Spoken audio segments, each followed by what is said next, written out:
Alhamdulillahi Rabbil Alamin wassalatu wassalamu ala ashrafil anbiya wal mursalin wa ala alihi wa ashabihi ajma'in amma ba'd.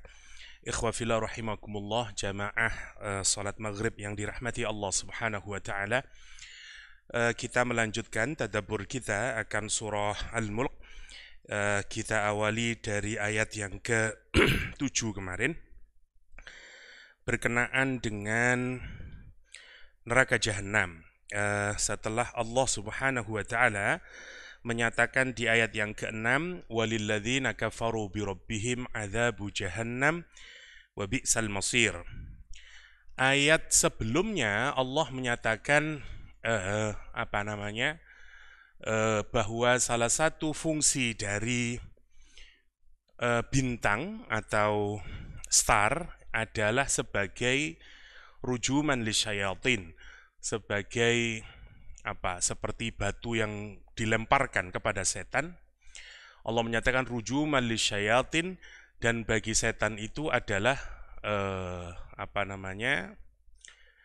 gimana kemarin, inna a'tadna rujuman lisyayatin. Kemudian di ayat yang berikutnya Allah bicara walilladzina kafaru birabbihim adzabu jahannam. Ayat ini yang pertama mengingatkan kepada kita bahwa yang masuk neraka jahanam itu bukan hanya setan, tetapi juga semua orang-orang yang kufur. Saya tidak membahas ulang lagi, dan kemudian Allah mulai menggambarkan neraka jahanam. Yang pertama kemarin dengan suaranya. Kita awali lagi di ayat yang ke-7, idza ulku, apabila dilempar, ya, atau dibuang, sebagai bentuk kehinaan. Karena ulqiya itu kalau kita membuang sesuatu, karena sesuatu itu memang tidak ada harganya, seperti kita membuang ke tempat sampah. Jadi menarik menawi dipikirakan cara Allah menggambarkan orang yang dimasukkan ke dalam nerakanya. Gambarannya seperti orang yang dilemparkan ke dalam tempat sampah. Dan kalau kita renungkan, masih ingat salah satu makna dari kata jahannam dalam bahasa Persia adalah tong sampah. Jadi mejeng. Tidak ada orang yang mengeluarkan atau meletakkan sampah dengan cara terhormat, ya, ke tempat sampah. Karena itu Allah menggunakan idza ulqu, ketika dilemparkan fiha, ke dalam neraka jahanam. Sami'u, kalian semuanya mendengar, yakni orang yang masuk ke dalam neraka, laha, terhadap neraka itu, syahiqan, syahik, wahia tafur. Saya ingin kita agak mendalami kata syahik ini. Ada dua di dalam Al-Quran gambaran dari cara orang, gambaran dari bernafas, ya. Memasukkan udara, inhale, ngeten iki, sama mengeluarkan udara, namanya exhale. Lah, Al-Quran menggunakan dua istilah untuk menggambarkan ambeane neraka dan ambeane orang yang ada di dalam neraka. Ya, jadi nopo namine niku, bernafasnya atau inhale exhale-nya orang yang berada di dalam neraka dan neraka itu sendiri. Satu namanya syahik, dua namanya zafir.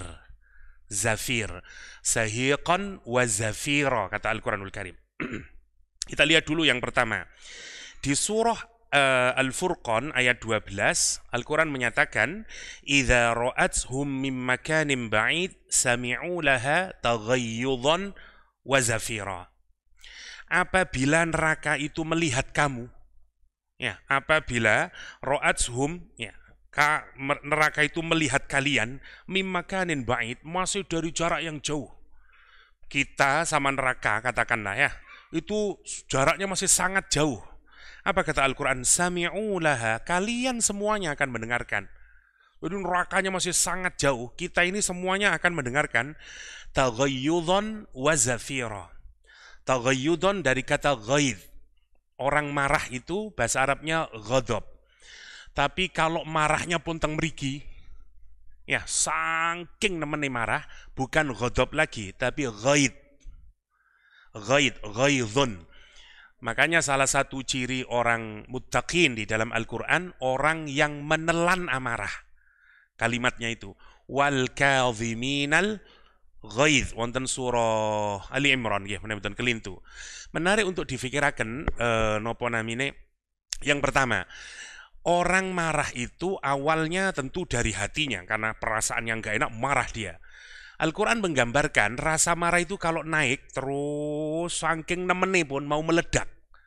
Karena amarah yang ada dalam hati itu keluarnya dalam bentuk mata memerah, ucapan yang sudah tidak bisa terkontrol, sikap dan seterusnya. Quran itu menggambarkan ciri orang muttaqin adalah kalau marahnya sudah sampai sini. Namanya ghaid, saking nemene pun kari ngoten. Orang yang mestinya sudah dimuntahkan amarahnya, tapi dia tahan. Terus kemudian dia telan. Muttaqin ngoten niku. Terus di Al-Qur'an, wal kadhiminal ghaidha wal 'afina 'anil nas. Wal 'afina 'anil nas. Ada dua cerita menarik ya. Jadi cicitnya Rasulullah sallallahu alaihi wasallam namanya Ali Zainal Abidin itu punya pembantu. Suatu hari Ali Zainal Abidin menyatakan, bawakan untukku air untuk berwudu. Wah, bersegera dia mengambil air, tetapi tanpa sengaja, karena mungkin tergopoh-gopoh ya, dia menyiramkan air itu ke bajunya Ali Zainal Abidin. Ya tentu saja basah semuanya, kelihatan marahnya. Ya, wajar nama boten marah, ya wajar mawon, karena memang niki lagi rame marah-marah Ibu Risma ya. Jadi marah, kelihatan mukanya niki. Tapi karena ini pembantunya sinten? Ali Zainal Abidin, cicitnya Rasulullah SAW, pembantune ya pinter Quran. Dibacakan ayat ini. Ya, Masya Allah, dibacakan ayat ini. Ciri dari orang yang muttaqin itu adalah alladzina yunfikuna fis sarra'i wadh-dharra. Orang dia akan menafkahkan baik di waktu dia senang atau di waktu dia susah. Itu ciri muttaqin. Jadi kalau dia infak, tidak nunggu lagi banyak duit. Punya, tidak punya, dia tetap infak. Kenapa? Karena itu ciri hati yang benar kalau dalam berinfak. Jadi wong medit kali mboten medit niku ukurannya itu kalau mau kita renungkan. Kalau jenengan lagi banyak duit infak biasa mawon, tapi kalau lagi ndak punya apa-apa infak, nah itu yang menarik. Lah, hati kita itu kelihatan benar sebagai orang yang muttaqin kapan? Kalau kita ndak peduli, bukan ndak peduli, infak kita tidak ditentukan oleh kondisi kita. Boleh wis ngoten top. Kita buka lemari, kuada baju loh tiba, wah kayak aku duwe kelambi iki nggak tahu digawe, kono, sodakono niku pun nggih sae, tapi sebenarnya apakah itu muncul dari ketakwaan? Belum sebenarnya, muncul dari apa? Kelambi akeh tiba lah ngoten dan seterusnya, nanti beda Nabi Muhammad SAW. Hatta kalau dia tidak punya duit, ada orang meminta ngapain beliau? Hatta hutang, kamu datang ke rumah sana, hutang, nanti saya yang bayar. Sampai sebegitunya. Karena itu ciri pertama adalah, kita tidak bahas panjangnya, yunfikuna fis sarra' wa dharra. Dibacakan ayat ini. Alladzina yunfikuna fis sarra'i wa dharra. Nomor 2, wal kadhiminal ghaidh. Yang menelan amarah. Kata Zainal Abidin, aku telan amarahku. Wal 'afina 'anil nas. Dan memaafkan manusia. Kata Ali Zainal Abidin, aku maafkan engkau. Kata dia wal afin 'anil nas, terakhirnya wallahu yuhibbul muhsinin, dan Allah mencintai orang-orang yang berbuat ihsan, berbuat baik. Kata dia, aku ingin berbuat ihsan dan aku bebaskan engkau sebagai budakku. Terkenal cerita ini, cicit Rasulullah SAW, Ali Zainal Abidin, membebaskan budaknya. Marah tapi malah jadi merdeka. Masya Allah. Hal yang sama juga dialami oleh seorang, saya lupa namanya. Jadi Umar bin Khattab waktu jadi Amirul Mukminin, niku gak ada penasehat, sekarang political advisor-nya. Ya. Political advisor-nya di zaman Umar bin Khattab adalah para mukri, orang yang paling faham Al-Quranul Karim. Singkat cerita, ada salah satu yang ahli Al-Quran, punya paman. Terus ngomong kepada ponaannya ini, kata dia, "Leh, aku kok kepingin melu kumpulan dengan Umar bin Khattab. Mbok ya kamu itu kalau lagi rapat dengan Umar, aku tolong diizinkan, boleh ndak? Aku cuman kepingin rodok." Yo opo sih? Rapat eksekutif ini, lah ibaratnya kan ini ring satu toh. Diizinin sama Umar bin Khattab. Udah datang dia, begitu masuk Umar datang, belum ada pembicaraan apapun, dia nunjuk Umar. Umar bin Khattab, kamu itu belum adil, kamu belum memberikan bla bla bla bla bla bla, welek mawon kata-kata ini. Umar marah, kelihatan raut mukanya berubah, karena tidak senonoh orang ini, tidak bawa data, asal sumpah serapah kepada Umar bin Khattab. Begitu melihat Umar makanya memerah, ponaan yang ahli Quran membacakan ayat Al-Quran kepada Umar. Khudil afwa wa'mur bil urfi wa'arid minal jahilin. Kata dia, Umar, ini pamanku minal jahilin. Dan Allah menyatakan dalam Al-Quran, khudil afwa, maafkan. Wa'mur bil urfi, perintahkan kepada yang kebajikan. Ya, khudil afwa wa'mur bil urfi wa'arid anil jahilin. Berpalinglah kamu dari orang-orang yang jahil. Umar itu katanya, kalau kita baca di riwayatnya, Umar itu kalau ada orang nasihati pakai Quran, dia berhenti. Dia dengerin seksama, dan dia tidak akan menyelisihi apa yang ada di dalam Al-Quranul Karim. Apa kata Umar? Aku maafkan engkau, dan aku tidak peduli dengan apa yang kau ucapkan. Masya Allah. Ini menarik kalau kita merenungkan poro orang-orang soleh nih, orang-orang soleh. Bukan karena nopo namine jualan image, mboten, memang bener-bener ya. Wajar, tetap sebagaimana manusia biasa, gitu, tetap marah dan seterusnya. Tapi lihat marahnya Umarul Khattab, ya, marahnya orang-orang soleh, menarik. Nah, Quran yang marah itu menarik. Kalau marah itu sudah di sini, namanya ghaid. Jadi lek sing teng mriki ditahan, sik wajar, dereng meledak. Niki pun teng mriki terus Al-Qur'an. Makanya kalimatnya itu menarik Quran. Wal kadhiminal ghaidha, menelan amarah. Kalau kita makan sesuatu, terus kita telan, kelihatan kalau kita mengunyah, mboten kelihatan. Tapi lek kecapan ketok, mangan opo rek? Tapi lek kelihatan menawi kecapan. Tapi kalau kita telan ndak kelihatan, apa asumsinya? Asumsinya itu orang yang menahan amarah itu tidak kelihatan lagi bekas amarahnya, tidak kelihatan kalau dia. Kalau kita bisa ngoten mutakin, cek abo teosat yongge mancane mutakin lah gitu. Pancen ini kelas paling topnya, masya Allah, gambarannya wonten surah Ali Imran. Lah, sekarang Allah menceritakan bukan marahnya manusia, marahin rokok. Masya Allah. Marahin rokok itu juga digambarkan dengan kata ghaid, taghayyudhan, teng mriki marahin rokok itu.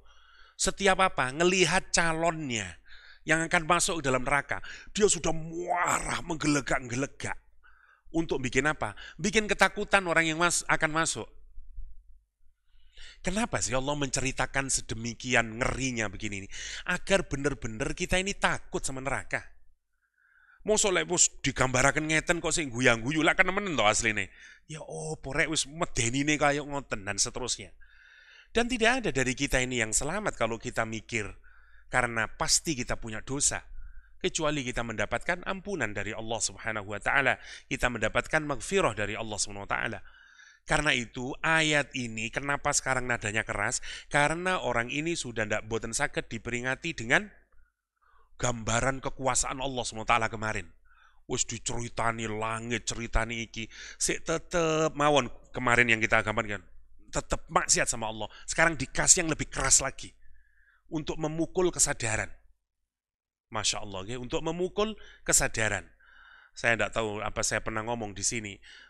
Qadhi siapa niku, Zurarah bin Aufa, bahkan mati dalam sholat ketika dia membaca nopo fa'idha nuqira fin naqur, ya, apabila ditiup sangkakala, langsung ngimami sholat, ya ayyuhal muddathir kum fa'anzir wa rabbaka fakabbir wa thiyabaka fatahhir war rujsa fahjur wa la tamnun tastakthir fa'idha nuqira fin naqur. Gemeter ya mbak, bayangaken ayat nih.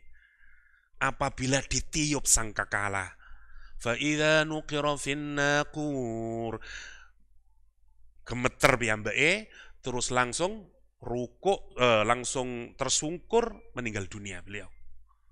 Satu cara meninggal ingkang indah ya, meninggal dalam keadaan ibadah nikmat Allah Subhanahu wa taala. Kados sinten Syekh Ahmad siapa? Kishk di Mesir ya. Beliau ini lek teng mriki kados sinten nggih. Sinten yang terkenal sekali ceramahnya, orator ulung. Pemerintah suatu saat kemudian melarang beliau karena cukup bukan provokatif, istilahnya kurang tepat, bisa menggairahkan massa. Wonten berapa tahun tidak boleh lagi berceramah. Beliau menulis kitab tafsir. Pun dados kitab tafsire meninggalnya yang indah. Malamnya itu dia bermimpi Rasulullah SAW. Dalam mimpi itu Rasulullah menyatakan bahwa dia ini akan meninggal hari Jum'ah dalam keadaan sujud. Pagi hari dia bilang sama istrinya, mana saya mau mandi, mana gamis saya, dan seterusnya. Loh, ada apa mas? Kok serius banget pakai yang baru-baru semuanya? Nah, kata dia, saya bermimpi meninggal dunia hari ini.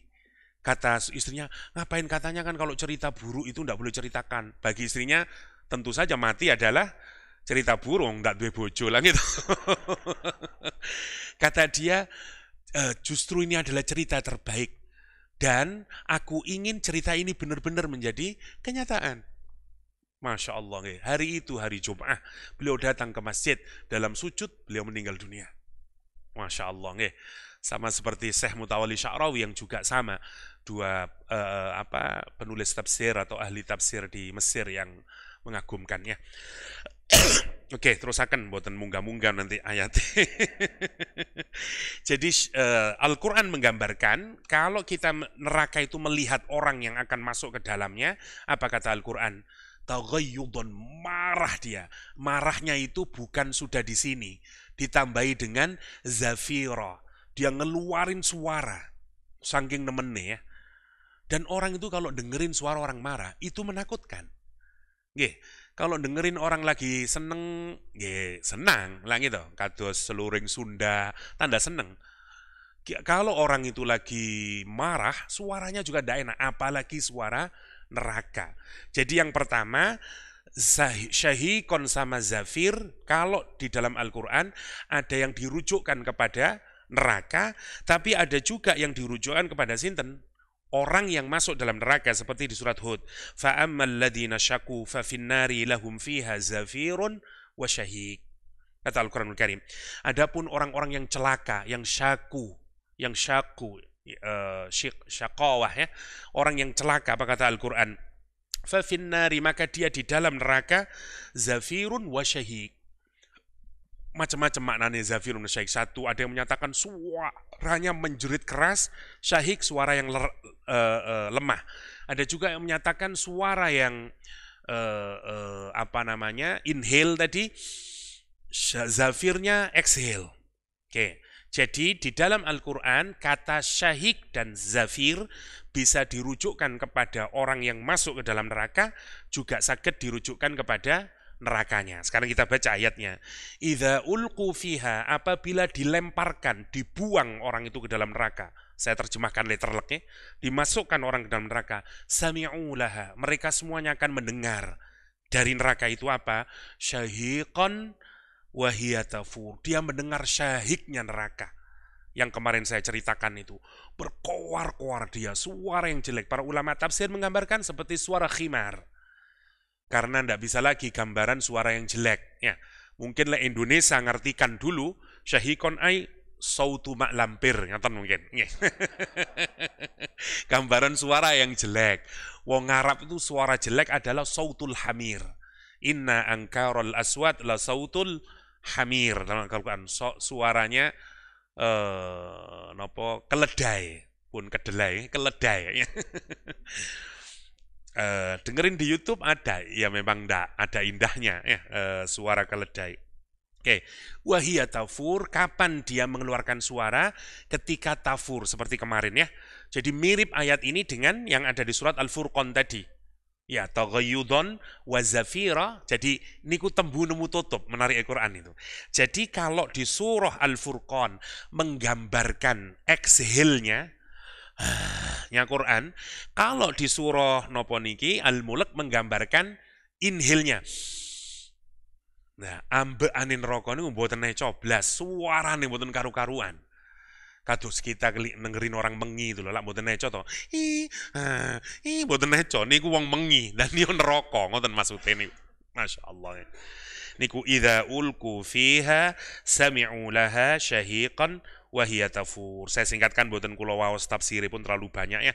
Ada yang menyatakan asyahiq fis sadr annahu siyah, ada yang menyatakan syahiq wa akhiru nahikil himar. Suara paling terakhir kalau khimar ngeluarin suara paling jelek, yaitu macam-macam para ulama. Oke, kita lanjutkan. Takadu tamayyazu minal ghaid. Takadu hampir saja. Takadu itu hampir. Meh. Tamayyazu artinya mayyaza itu sebenarnya memisahkan.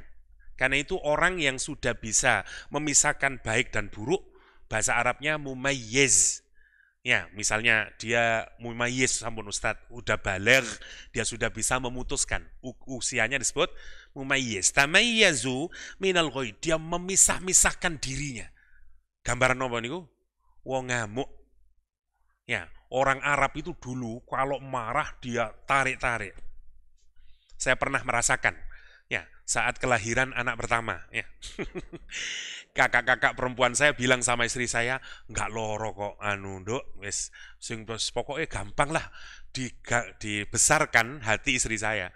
Begitu lahir, teng rumah sakit ini, gua diswakit semuanya, ditarik-tarik baju saya, jebol 3. Ya. Jari sopo ndak loro, jari sopo ndak. Niku tamayyazu niku ngoten. Jadi luapan amarah yang mencabik-cabik. Lah saiki lek geni tercabik-cabik maksudnya apa? Jenengan menawi ningali api yang mulat-mulat terus pecah-pecah iku saking. Nah niku lamine tamayyazu. Jadi Allah SWT menggambarkan neraka itu persis seperti makhluk. Hidup. Bukan hanya seperti api. Dia punya marah. Bahkan di tempat yang lain dia seperti ibu yang tidak mau melepaskan. Jenengan lek ningali lari alit digendong sama ibunya, apa yang dilakukan oleh ibunya? Ojo sampai ucul, logur kok, tetap dipeluk dan seterusnya. Ya, fa ummuhu hawiyah. Ibunya adalah hawiyah.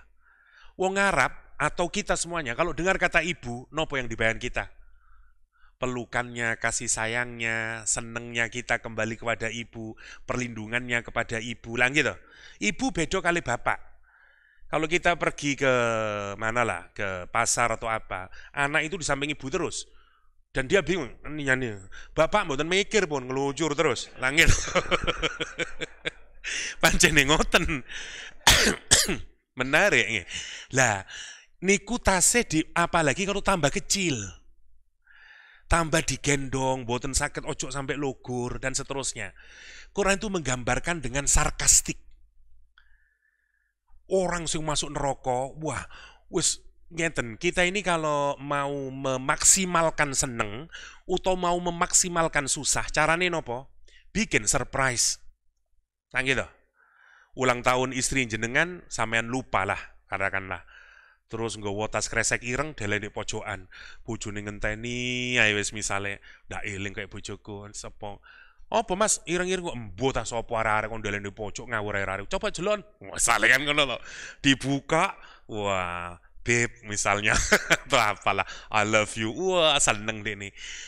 Seneng mana kalau langsung dibuka dari masjid dikasihkan dengan model yang nomor 2. Model nomor 2 kenapa? Karena wonten surprise.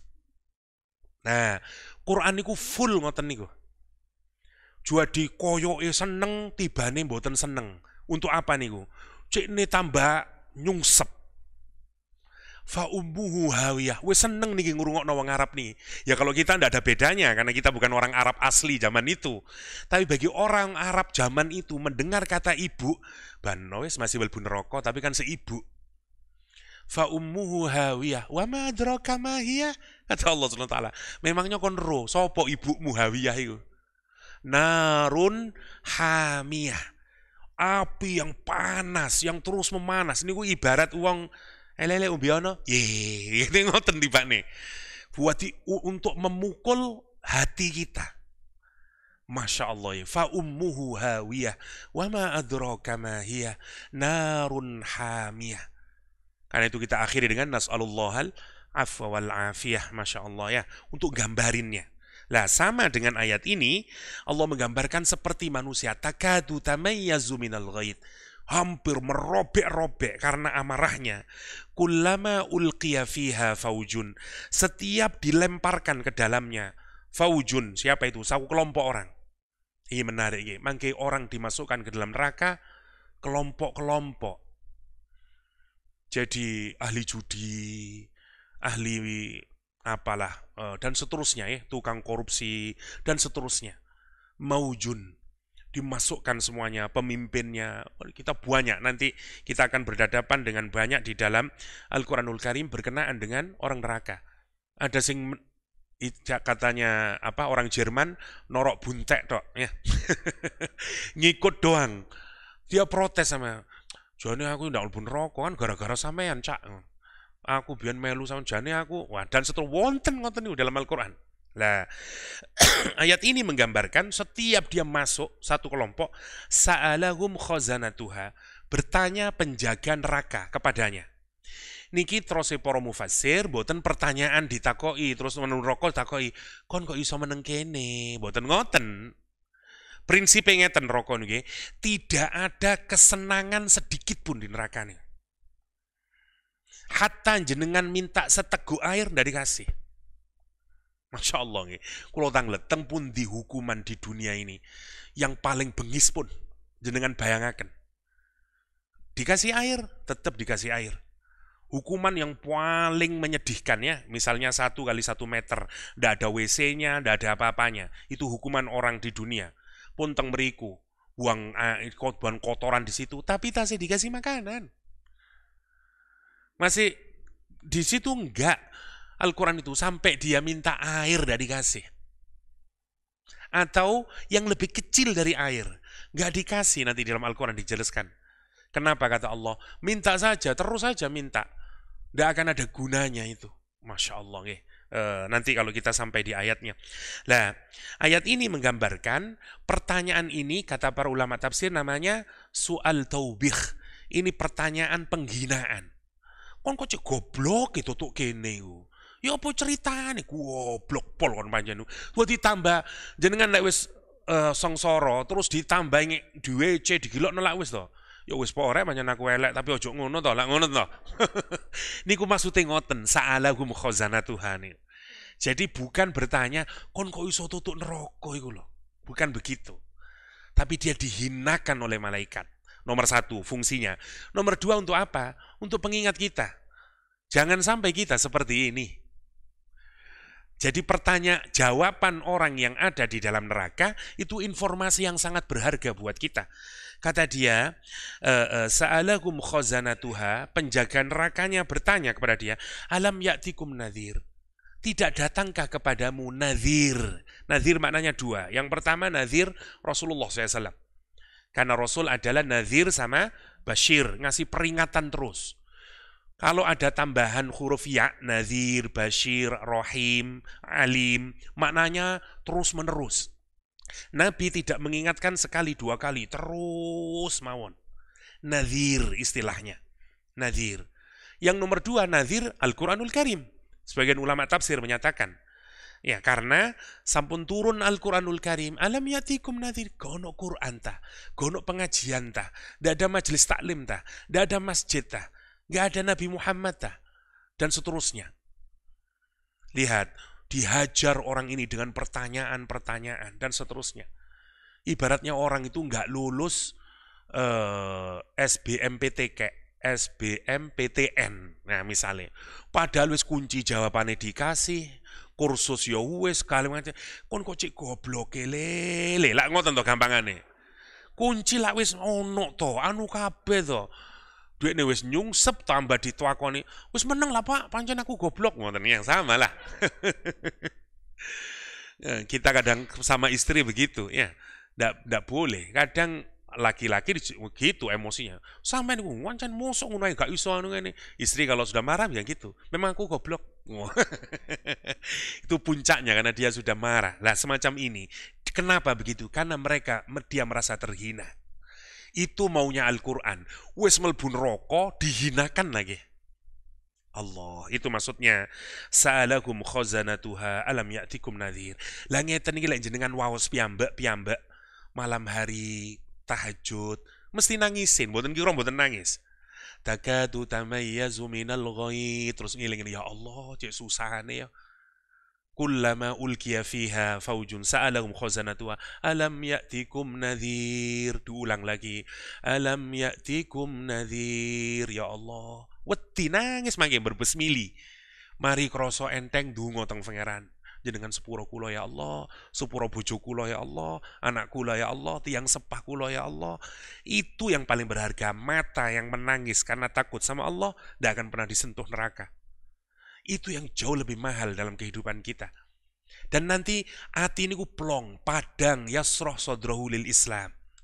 Lah berubah kabeh, ngamuan dadi ilang, kabeh ilang mangke. Karena kita melakukan tazkiyah an-nafas, kita mensucikan diri dengan Al-Quran. Dirubah sendiri dengan Al-Quranul Karim jiwa kita. Allah memplongkan, kalau Allah ridho jadi mudah, ya hidupnya jadi mudah. Bojo nanti melihat, jangan berubah saya mas, wah misalnya, apa gara-gara tahajud misalnya, dan seterusnya. Itu sebenarnya yang kita inginkan. Ya. Alam ya'tikum nadhir. Apa jawaban mereka? Lihat, orang ini sekarang berkata jujur. Qalu bala. Qalu, mereka berkata bala. Bala niku of course like di bahasa Inggris. Jawaban sing wis mesti. Kon lah wis mari mangan toh, kok sik luwe ae. Ya iya nyen mari mangan, sudah ndak bisa ditolak lagi jawabannya. Ya. Bukankah Jakarta itu adalah ibu kota Indonesia misalnya? Kita jawabnya bala. Ya. Jadi kalau pertanyaan negatif, jawabannya bala. Niku jawaban yang sudah tidak diragukan lagi. Mesti iya. Dia menyatakan bala. Memang ada Al-Quran. Memang datang Nabi Muhammad. Memang wonten pengajian. Dia tidak bisa bohong di akhirat. Kalau di sini asumsi dia, sampean kula kok ndak salat, aku pancene biyen bapakku biyen sik wonten mawon alasan. Tidak nanti di akhirat. Qalu bala. Apa kata dia? Qad ja'ana nadhirun. Sungguh telah datang kepada kami nadhirun. Lihat kalimatnya. Dia menggambarkan Nabi Muhammad SAW atau nadhir, siapapun saja yang berikan peringatan dengan kalimat ja'a. Tidak mudah mendatangi. Kenapa? Ditentang, dikuyo-kuyo, dan seterusnya ya. Fakadzabna, yang pertama yang dia lakukan, dia mendustakan. Niku ciri ahli neraka. Kadzabaniku awalnya tahu, tapi dia dustakan. Kalau kafaro, niku mancen boten tahu. Ditolak ae. Males pun lek kafaro niku. Ngrungokno hal sendah niku kafara. Tapi lek kadzaba dia tahu, bener iki. Tapi ya apa ya? Nah, terus didustakan. Namanya kadzaba. Ya, ciri orang ahli neraka yang pertama di ayat ini adalah fakadzabna. Dinasehati didustakan, dinasehati didustakan. Persis seperti bapaknya Khalid bin Walid yang kemarin kita ceritakan itu, kadzaba. Padahal pinter segala macam, pinter orangnya. Kurang nopo kalau kita pikirkan itu. Allah kasih harta yang sangat banyak. Membentang hartanya dari Mekah ke Taif. Punya anak satu, harta sangat banyak, kaya raya dia. Dua, anaknya banyak, 11 anaknya. Dan semuanya ada di sampingnya. Anaknya nurut, selalu siap bantu orang tua. Ada orang tua yang banyak anaknya, tapi si jeng gak ono sing di omah. Podo anu karepe dhewe nyandi sing kok embo wis arek-arek cek repote cekelane. Niki mboten. Wa banina syuhuda kata Al-Qur'anul Karim. Anak-anak yang selalu hadir. Masya Allah. Malan mamduda. Dunyane dipanjangkan sama Allah. Banyak hartanya. Dan otaknya cerdas. Otaknya cerdas. Dia tahu Quran itu benar. Tapi nanti berubah. Fakadzabna. Ini maksudnya. Fakadzabna. Masih alhamdulillah karena punya anak Khalid bin Walid yang menjadi panglima dalam Islam. Tapi Walid bin Mughirah, salah satu musuh bebuyutan Rasulullah SAW yang digambarkan wonten surah Al-Muddathir. Al-Muddathir. Le Abu Jahal niku wonten surah Al-Alaq, Walid bin Mughirah wonten surah Al-Muddathir. Tapi dua-duanya tidak disebut namanya, Mas. Satu yang disebut namanya persis niku sinten? Abu Lahab. Cirinya ngeten lek Quran niku. Lek Quran itu nyebut namanya langsung, tidak akan ada lagi orang seperti dia dalam sejarah. Tapi lek disebut dengan abstrak, itu bakal wonten malih orang yang mirip-mirip dengan dia. Jadi Abu Jahal sekarang masih ada, karena itu Rasulullah SAW, Fir'aun misalnya, dan seterusnya. Lah Abu Lahab nemen, Abu Lahab nih. Bayangan ponaan piyambak pertama kali Rasulullah niku wong meneng dhuwur gunung karena turun ayat Al-Qur'an suruh ngasih peringatan kepada saudara-saudaranya, wa anzir ashiratakal aqrabin. Dia ini ngamek batu-batu dengan kedua tangannya itu dilempari Nabi Muhammad, sumpah serampai. Tabban niku ngeten, tabat niku hancur pelan-pelan. Langsung hancur halaka dalam bahasa Arab. Tapi hancur pelan-pelan, slowly but deadly. Pelan-pelan tapi hancur, namanya tabat. Mungkin bahasa kita untuk jenengan muangkel terus nyumpah serapai, misui tiang, tapi sekira modar pelan-pelan. Kan susah ngoten niku. Wong ini panjene ibaratnya nopo? Mesone wong Arab ibarate. Yang digambarkan Al-Quran, tabat siyada abi lahabi watab. Dia bilang ke Rasulullah, modar ya kon Muhammad. Krono iki ta kon ngumpul awak kabeh iki. Sambil dia berusaha melempari. Yang kedua dia bilang, tabal lihadat din. Celaka engkau Muhammad. Kula mboten remen ngartini celaka iku. Kurang pas teng ati rasane. Modar kira-kira ngoten lah. Wongko ya kon Muhammad. Suangking nemene mate ya kon Muhammad. Ibaratnya kados ngoten. Karena itu kalimat yang memang sangat jelek diucapkan untuk Rasulullah. Sinten sing boten terami? Allah SWT boten terami. Rasulnya dihinakan. Tapi rumusnya dalam Al-Quran, kalau kejelekan Allah balas seimbang. Berapa kali Abu Jahal menyatakan sumpah serapah? 2 kali. Tabban lihadaddin, tabbal alihada jama'tana. Allah menjawab 2 kali. Tabbat yada abi lahabiu wa tab. Dibalas lagi. Hancur, modar kedua tangannya Abu Lahab. Dulu waktu ayat ini turun, tangannya gagah. Coba, tambah dicece Rasulullah. Dibuka ngeten Abu Lahab. Ya Muhammad, kuat. Coba bayangkan. Jenengan Nabi ini itu apa? Kurang ajar lah malah. Tapi Masya Allah. Allah menyatakan, tabbat yada abi lahabi wa tab ma aghna anhu maluhu wa ma kasab. Berguna sama sekali donyane anak-anake. Dia mati boten covid, lepra, kurang jelek, membusuk semua badannya. Semua tabib datang boten saged nyebutkan, dan tabib tidak berani menyentuh karena menular. Mati boten wonten sing anake ngale kabeh, keweden kabeh, nyewa budak Habasyi. Budake nyentuh ae boten purun. Mbok gaji piro ndak sepurane ae. Ya tak kuburno, nggih cothek. Kados jenengan ngubur tikus. Sehina itu Al-Quran menggambarkan. Kenapa? Karena ma'aghna anhuma, ndak berguna. Jadi Quran niku nyocoki kalimatnya, nggak berguna belas Abu Lahab. Ma'aghna anhu bagi Abu Lahab. Apa? Maluhu wa ma kasab.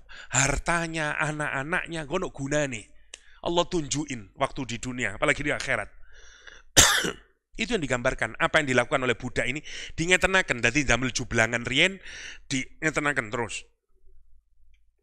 Wonten mayat lebih hina dari Abu Lahab?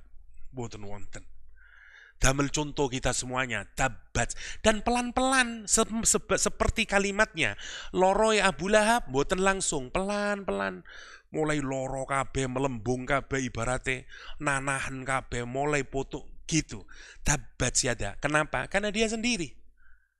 Masya Allah, tabat siada bila. Tapi dia pasangan yang paling top, ideal.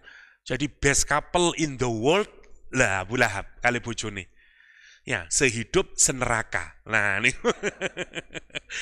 karena nggih sami bojone nggih masyaallah wayune tiyang.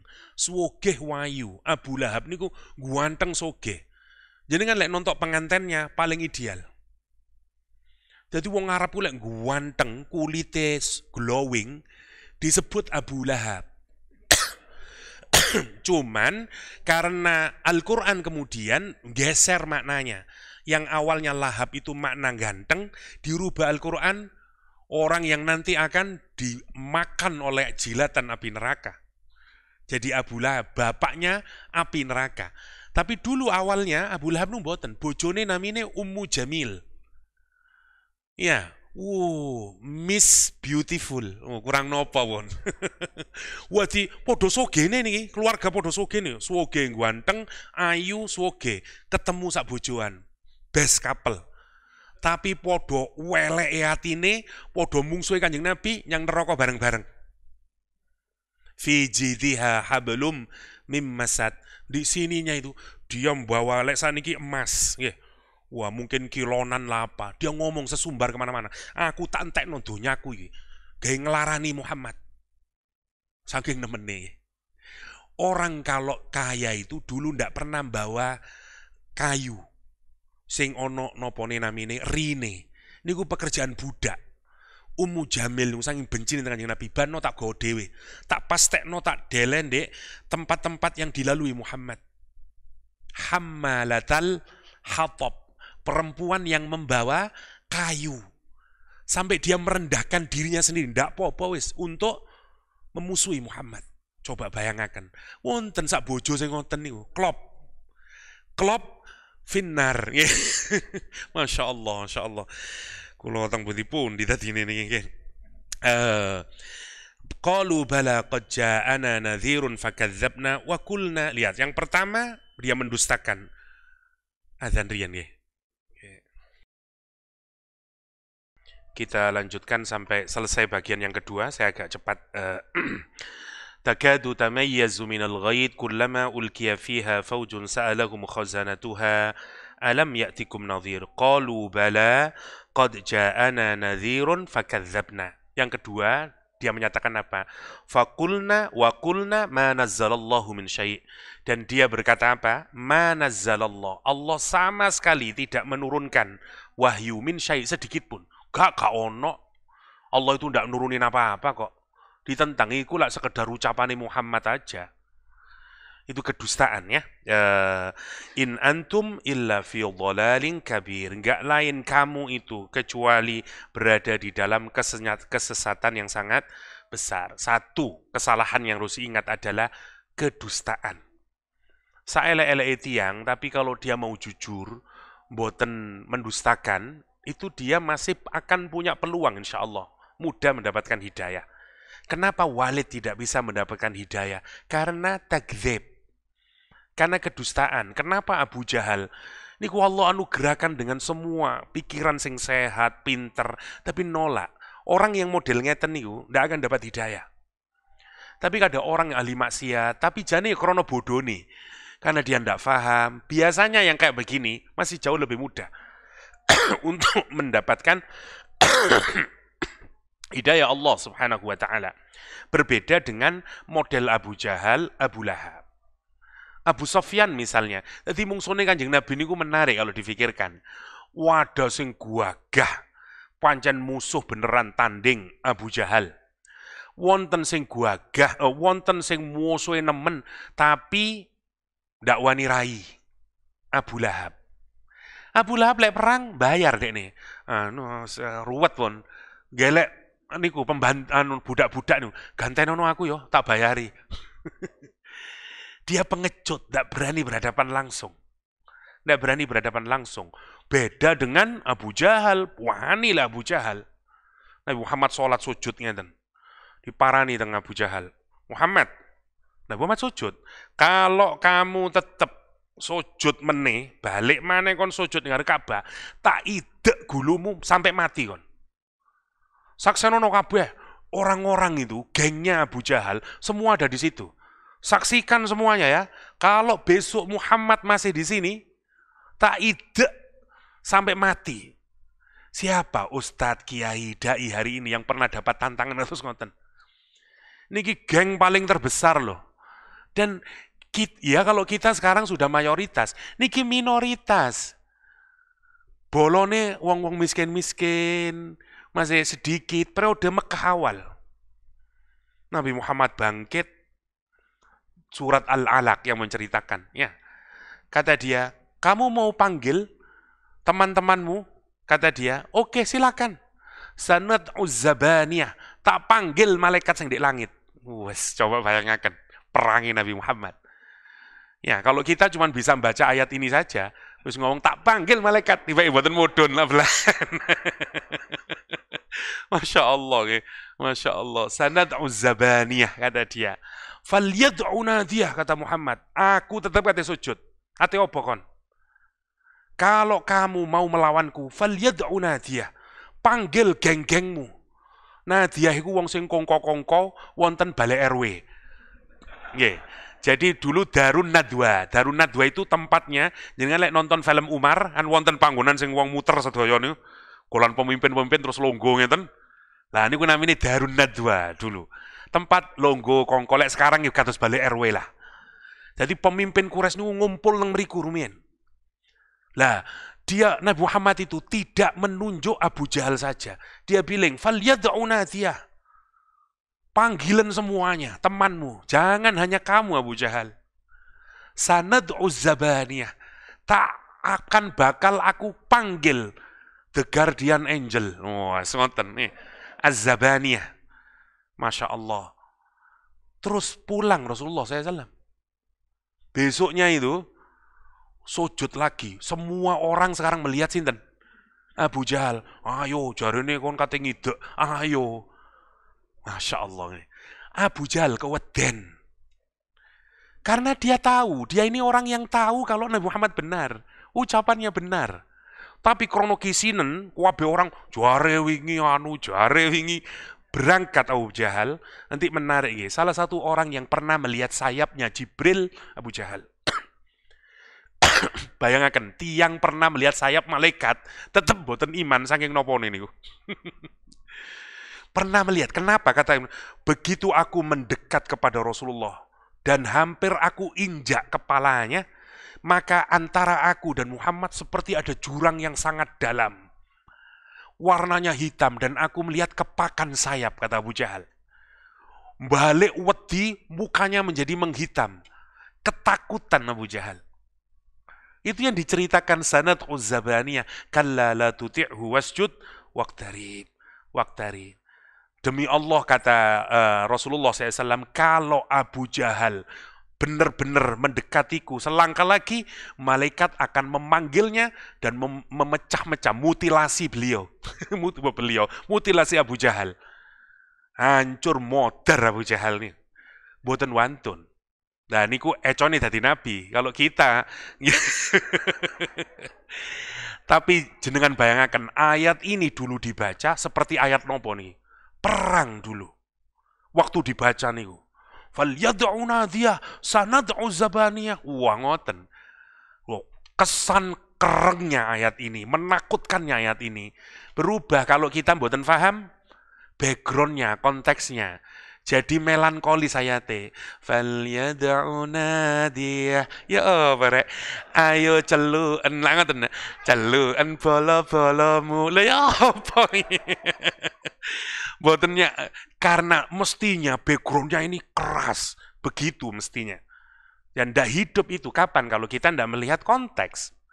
Falyad'u nadiyah sanad'u zabaniyah kalla la tuti'hu wasjud waqtarib. Ya, Masya Allah. Wong sing pinter. Pinter niku simbole napa? Karena itu wonten nasiyatin kadzibah. Abu Lahab, Abu Jahal. Otaknya pendusta, otaknya orang yang banyak berbuat maksiat. Nopo kok mriki? Karena dia orang pinter. Mboten wonten meskipun otak niku teng mriki, mboten wonten. Waduh rek cek pinter ya rek iku. Mboten wonten.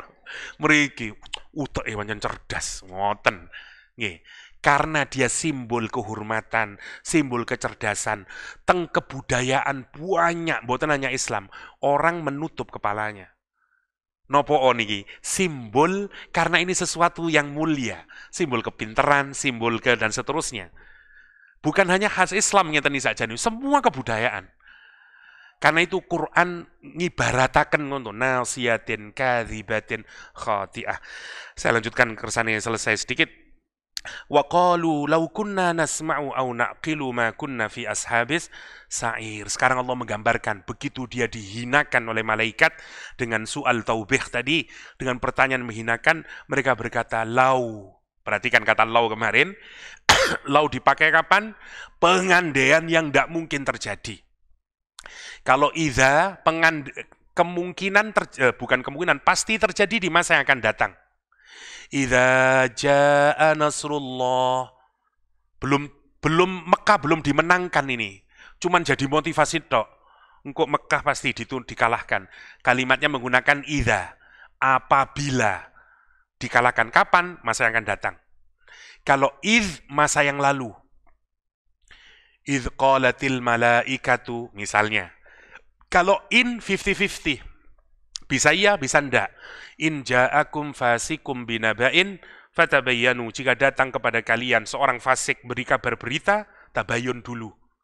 Iso teko wong fasik, iso teko, iso enggak teko. Lah ngoten to. Tapi kalau lau niku mboten kira terjadi. Hanya pengandaian saja, andai kata. Lau anzalna hadzal Qur'ana ala jabal. Kalau seandainya Al-Qur'an itu diturunkan ke gunung. Napa Quran benar-benar turun ke gunung? Enggak. Cuman pengandaian saja. Orang ini nanti di surga, di neraka, dia bilang apa? Wa qalu law kunna, kalaulah. Tapi sakit terjadi mboten. Lek terus wong Inggris namanya napa niki? Wishful thinking. Harapan tapi yang tidak pernah terjadi. Wishful thinking saja. Aku yo lek somo soge tak tuku suhadalah nglendur kon ta. Wonten tuku suhat itu duitmu biro. Wishful thinking, lau saja. Ya, lau kunna, apa kata dia? Kalaulah dulu. Sekarang dia nyesel kapan? Kalimatnya kunna, dulu waktu di dunia. Dia melakukan dua hal, nasma mendengarkan, au naqil mikirkan, ma kunna fi ashabis sa'ir. Tentulah kami tidak berada di dalam neraka yang sa'ir. Sa'ir itu dari kata jadi kalau misalnya harga cabai naik terus mawon, namanya su'ur tsaman. Regone kok munggah terus rek. Kenapa? Karena ada orang sing mikir ngeten. Urip ndek batu adem rek. Tapi lek jenengan 5 tahun teng batu biasa mawon. Bedigulen mboten adem ya.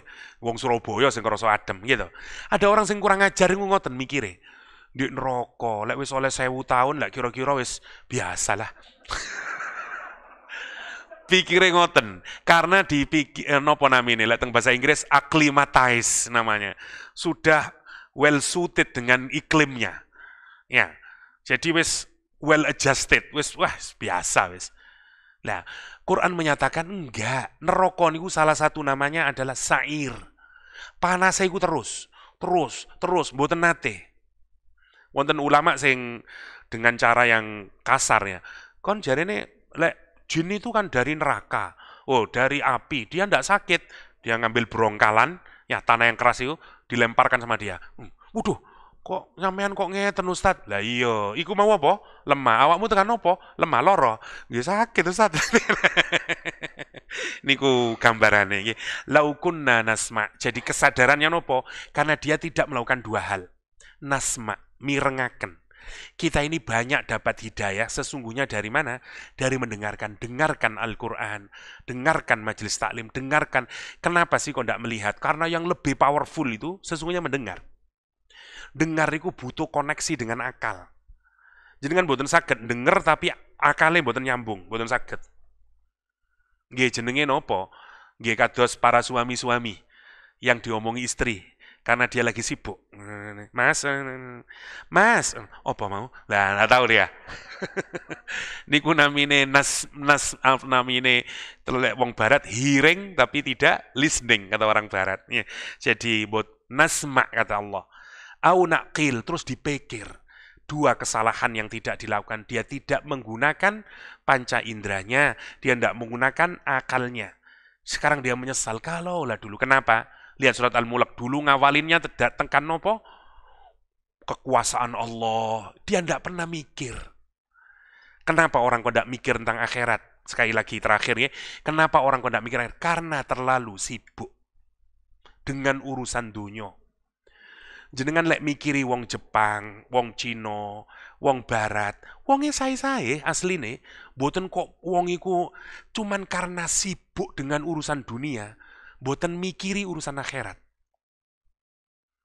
Lek jenengan boten percaya, kula sering nyontohaken niku. Yumina dodol rujak. Kalau belum laku, buka dia rujak Yumina. Buka betul-betul sing laku. Eling teng pangeran, ya Allah, jenengan pajengaken dagangan kula ya Allah, damen yuga kula. Kula niki pun rondo tuwa ya Allah, misale. Gitu. Begitu jalan ingat sama Allah, alhamdulillah, alhamdulillah. Terus booming viral sak Malang. Misale, nopo rujak Yumina. Durung buka antri 100, kula tanglet. Eling pangeran.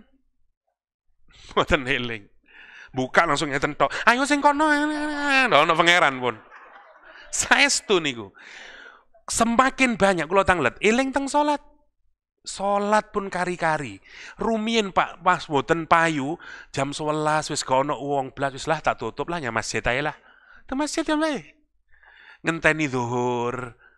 Eling pangeran subhanallah ya Allah muga-muga mantun salat mangke wonten sing tumbas ya Allah.